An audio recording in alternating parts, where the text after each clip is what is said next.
আসসালামু আলাইকুম, আমি জুবাইদা মিতু, একজন প্রফেশনাল মডেল এবং উদ্যোক্তা। আজকে আমি একটি গুরুত্বপূর্ণ এবং ব্যক্তিগত অভিজ্ঞতা আপনাদের সাথে শেয়ার করতে চাই। প্রতিদিন শুটিং, হেভি মেকআপ এবং বিভিন্ন জায়গায় মিটিং করতে গিয়ে রোদ ধুলাবালির জন্য আমার ত্বকে বিভিন্ন ধরনের সমস্যা হচ্ছিল। 2 দিন পর পর ত্বকে ব্রণ, দাগ ছোপ এবং ত্বক রুক্ষ হয়ে যাচ্ছিল। এমনকি চোখের নিচে ডার্ক সার্কেলও পড়ে গিয়েছিল। মেকআপ ছাড়া মুখটা একদমই মলিন আর নিষ্প্রাণ দেখাতো। তাই একদিন আমার এক বান্ধবীর মাধ্যমে ডক্টর আশিকুর রহমান স্যারের সাথে কনসাল্ট করি। উনি খুব মনোযোগ দিয়ে আমার স্কিনের অবস্থা বুঝলেন এবং আমাকে শার্মি সিরাপ সেবনের পরামর্শ দিলেন। স্যার বলেছিলেন এই সিরাপ শরীরকে ভেতর থেকে ডিটক্সিফাই করে, ফলে রক্ত বিশুদ্ধ হয় এবং কোলাজেনের ভারসাম্য বজায় রাখে। আর যেহেতু আমাদের ত্বকের প্রকৃত উজ্জ্বলতা আসে ভেতর থেকেই, তাই খুব স্বাভাবিকভাবেই ত্বক তার পুরনো সৌন্দর্য ফিরে পায়। তাই আমি নিয়মিতই শার্মি সিরাপ সেবন করা শুরু করি। কিছুদিনের মধ্যেই দেখলাম ব্রণ এবং ব্রণের দাগ কমে যাচ্ছে,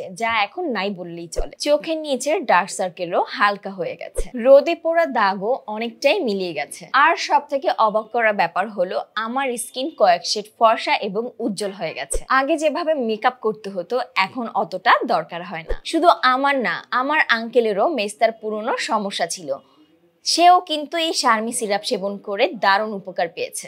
গেল সপ্তাহে তার বাসায় গিয়েছিলাম, মেস্তার দাগ একদমই বোঝা যাচ্ছে না। সব থেকে ভালো লাগছে এটাই যে এটা 100% ন্যাচারাল, নারী পুরুষ উভয়ই ব্যবহার করতে পারবে। তাই আমি মনে করি যারা ত্বকের সমস্যা নিয়ে ভুগছেন তারা একবার হলেও এই শার্মি সিরাপ ট্রাই করে দেখতে পারেন। সুন্দর ত্বক মানেই কিন্তু বাইরে থেকে মেকআপ না, ভিতর থেকে পরিচর্যাও জরুরি।